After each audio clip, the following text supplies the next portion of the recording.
Hey, good Sunday evening, everybody. This is Dave coming to you from the dog yard. Let's do this first. So I'm going to do a CO first third Nicaraguan. Never heard of him. This is another Sean special, I believe. Even got a foot wrapper.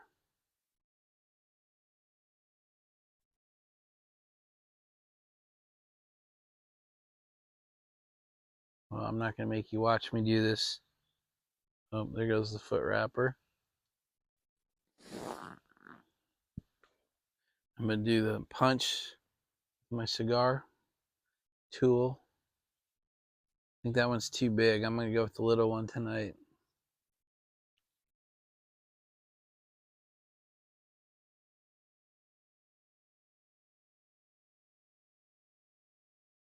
Perfect punch.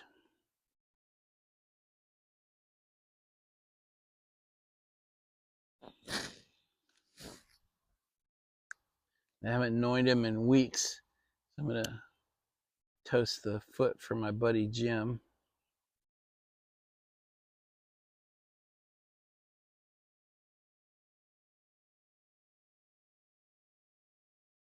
Warming it up, warming it up. Slowly catching. Move the flame in, get it lit up.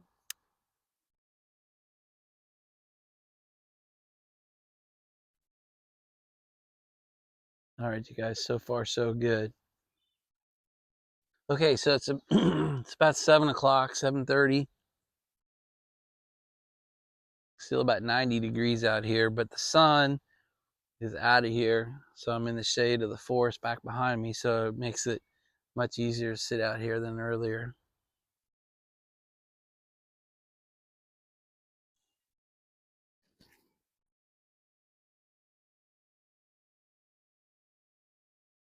But lit nice. It's got a great draw to it.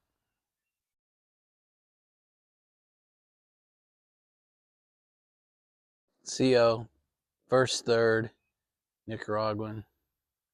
Thank you, Sean. So I've been hosing you guys down with some little vids today. Had a bunch of things to talk about, and I didn't want to create a 30, 40-minute video, so I just thought I'd break it into those 4 or 5 pieces. I'm going to try and keep tonight's a little bit shorter as well. There's one thing I want to talk about. This is more of a VR to Greg at Tunnel Take. He asked me to talk about weaponry in the citizenry of the United States, and I think how that can act as a deterrent to foreign nations. So the rest of this video is going to be about weapons. Weapons count, in my opinion of them. So if you don't want to listen to a weapons video, this is a good time to step off. So you've seen the dogs, you've seen my intro. The rest will be about guns and weapons. So heads up, don't waste any time if you don't want to hear about it. So trying to be more sensitive to you guys who don't want to waste time watching weapons talk. So we'll say goodnight to all the non-weapon people. Do the obligatory show you everybody. There's Echo. There's Chance and Sasha. And Finn has got himself combat style in one of his foxholes.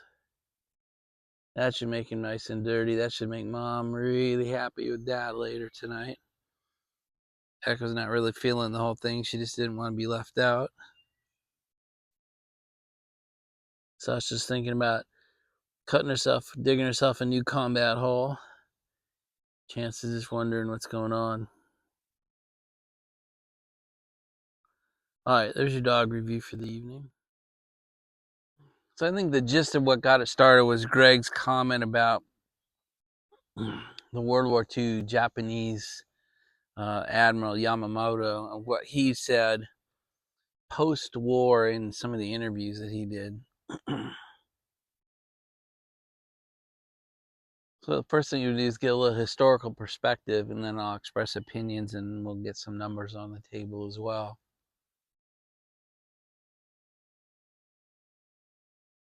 You're also going to have to watch me smoke my cigar, because this is a pretty damn good cigar, Sean. Thank you.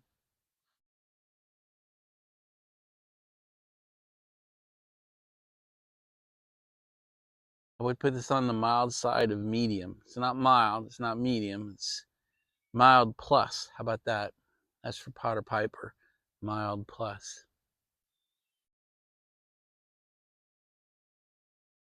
Or medium minus.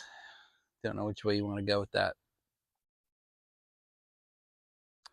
So was a general consensus of the flag rank of the United States military after World War II, meaning our generals and our admirals, that it was confusing that the Japanese stopped at Pearl Harbor, because it was their consensus that if Japan had pressed full onto the west coast of the United States with their full army and navy, then in December of 41 or in early 42, the United States would have had no way of stopping their invasion until they got to the Mississippi. That's a pretty big statement if you think about it. That means about 2/3 of the United States would have been under Japanese control before we could have done anything about it.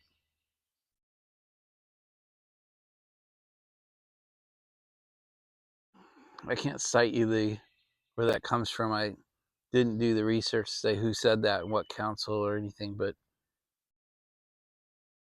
I read several quotes today along those lines. So the question that was put to Yamamoto later was, why did you stop?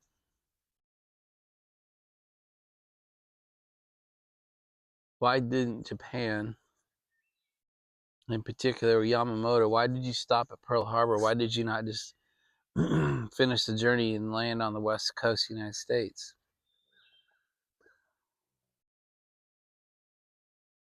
And the rumored response was because in the United States there's a weapon behind every blade of grass, right? That's kind of what the historical comment was. The problem with that is there's no backup to it. There's no speech he gave that has that in it. There's no writings that we're aware of that he says that. None of his books or papers say that.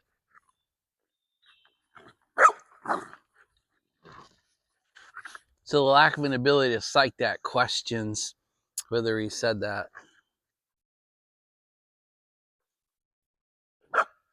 I'm not here to debate whether he said that or not. I don't know, but I can't find a citation.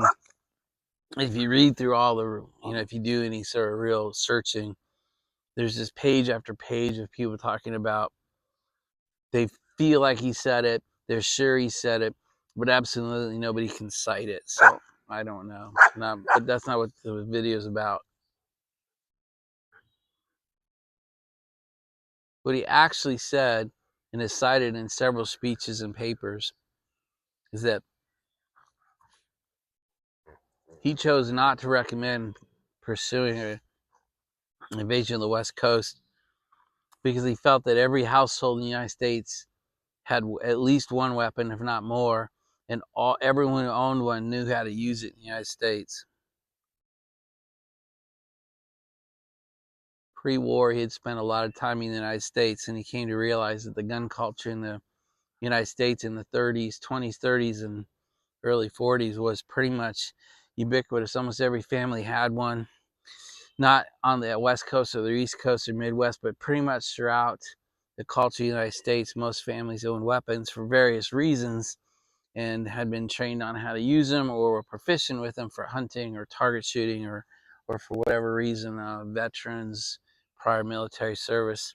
So he carried that home with him back to Japan, and it was pretty critical in his decision to not proceed to the West Coast of the United States. That kind of ends the history lesson. So that's kind of, now you know who said it, what he said and didn't say or wasn't sure, but what he actually said about the gun culture in the United States in 1942, 41, 42, and that it played pretty much the key role in his decision not to press the invasion onto the mainland of the West Coast. So I think the key point of where Greg was headed was that private citizenship owner of weaponry plays a role in foreign governments choosing to not attack, particularly to invade the lower 48 of the United States.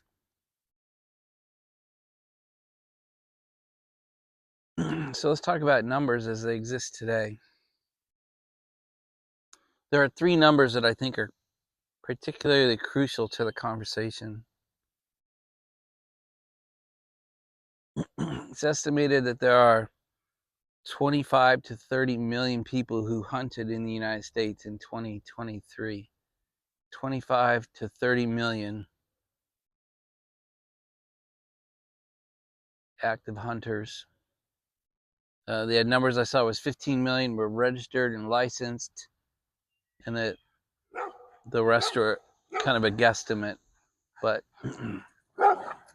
the world at large seems to feel we have 25 to 30 million people who hunted in the United States last year. Amazon's bringing delivery. So you hear my attack dogs. Take a break. Here you can see my Amazon attack pack. Hey, that's a good one. I like that. Amazon attack pack. Echoes running back and forth. Sasha has no idea what's going on, and Chance is taking his obligatory role as the barkaholic. Chance is pretty proud of his record. He's like 5,000 to 0. Once again, you see his success. Amazon is retreating. Chance is taking the victory lap. His record is unbeatable. All right, we're all safe from the Amazon horde again, so we can continue the conversation. With just the count of active U.S. hunters, 25 to 30 million, pretty much trained, proficient people with firearms, that's more than all standing armies combined in the world.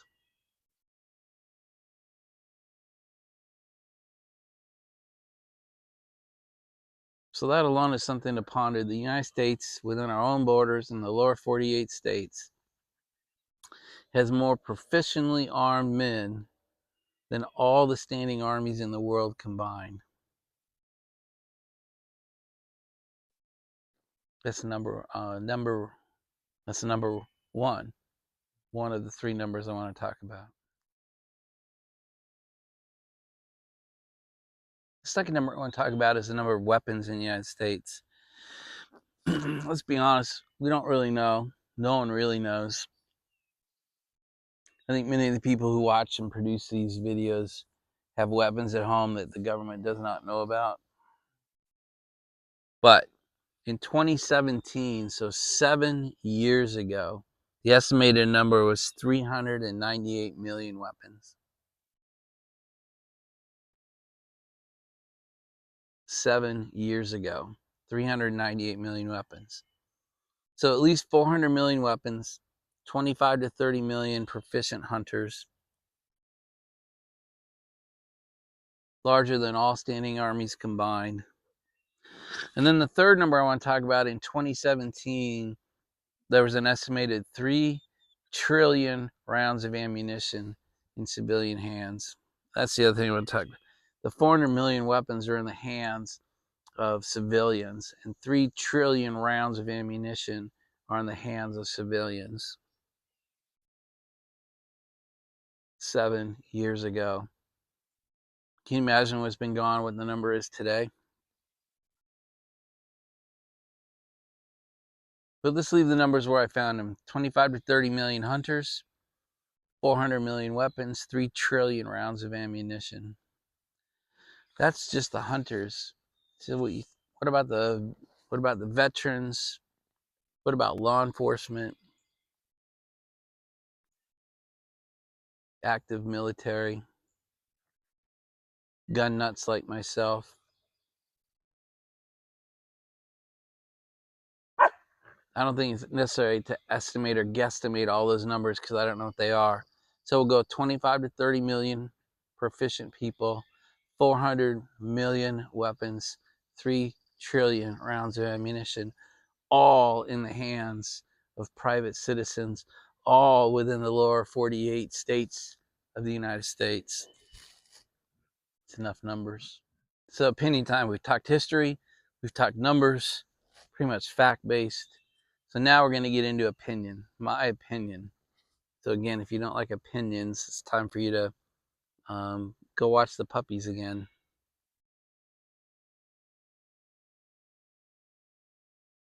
If you are any foreign leader, political or military, contemplating in any way attacking the United States, particularly invasion style, whether it be coming up through the southern border, coming through the unprotected Canadian border, or somehow on the two shores, the Atlantic or Pacific coast, and you don't take into consideration that the largest army in the world, already weaponized, already ammunitioned, isn't a force to be reckoned with, you're out of your mind. It's starting to rain on me. And therefore, I will continue my opinion of saying that I completely believe in the core of my being that those people, those weapons, and that ammunition is an unbelievably strong deterrent against people taking action militarily against the United States. Again, in more invasion style, not throwing a missile at us. That's not what I'm trying to say.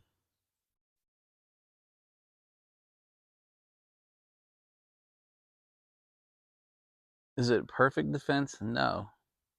Would I like our military to go back to being what it was 20, 30 years ago? Yes.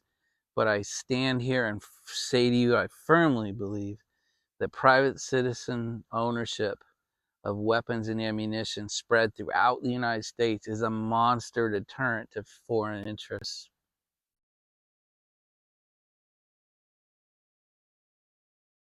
That ends opinion part 1. So opinion part 2 goes to some of the comments I see to when Greg makes a comment like that or a video like that.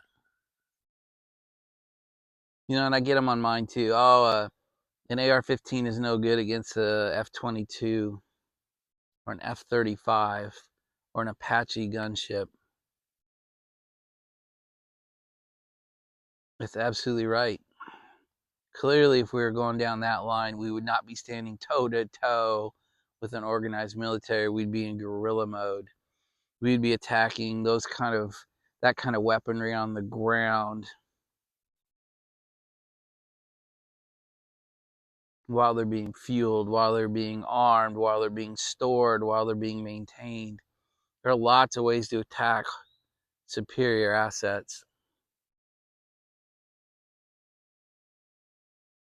So while I totally agree you not take on an F-22 with a 45 caliber handgun, I agree with that. But there are other ways to take on those assets. And I don't believe facing those kind of assets is any sort of argument for why we don't need the Second Amendment or private citizenship ownership of weaponry. I think it's a silly argument.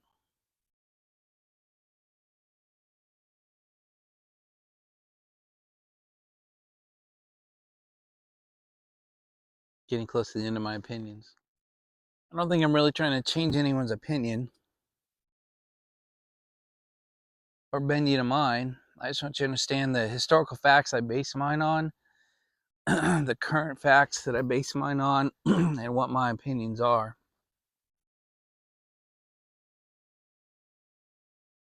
I believe the framers of the Constitution and the Declaration of Independence knew these things were possible.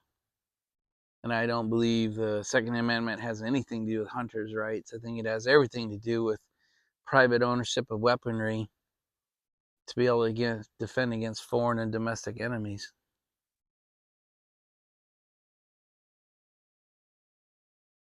To defend the life and health and property of individuals and their families, I think, is the whole point.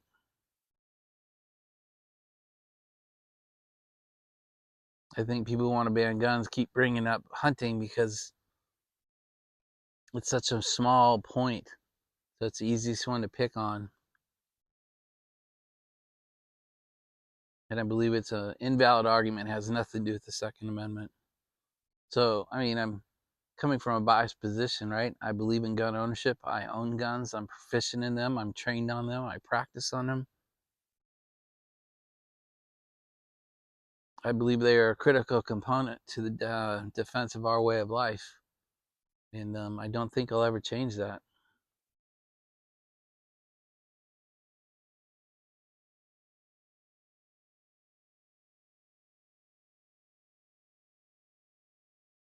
I said it in prior videos, but I'll say it again here.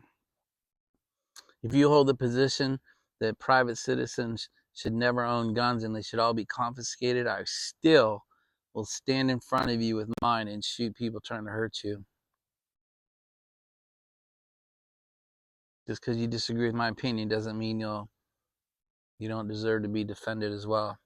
So express your opinions, hold your points of view, just understand why. Make sure, if you have a point of view, just make sure you know why you're standing on firm ground, that you have historical facts and current facts, that support your belief system. That's all I would ask.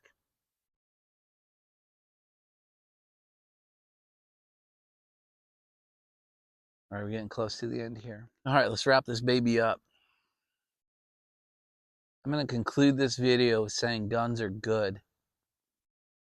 Yeah, they can be used for bad. It happens all the time. So can knives, so can sticks, so can bats, so can cars, so can airplanes. And I believe disarming, taking all the weapons from the law-abiding people and letting the criminals keep them is the worst possible thing we can do. I don't know of one country in history or existing today where the citizenry, the life of the citizens was improved by weapons bans or weapons confiscation. So I'll say it again. It is my belief that guns are good. There, I said it. Yep, I actually said it. Greg, you should be proud of that sentence. Guys, that's it. Hope you had a great weekend. Hope you got a great holiday week coming at you. We'll talk before then, but hope you got a great 4th plan for Thursday. May God keep you. May God turn his ear towards your prayer. May God make his face shine upon you. May he bless your life as he continues to bless mine. Good night, everybody.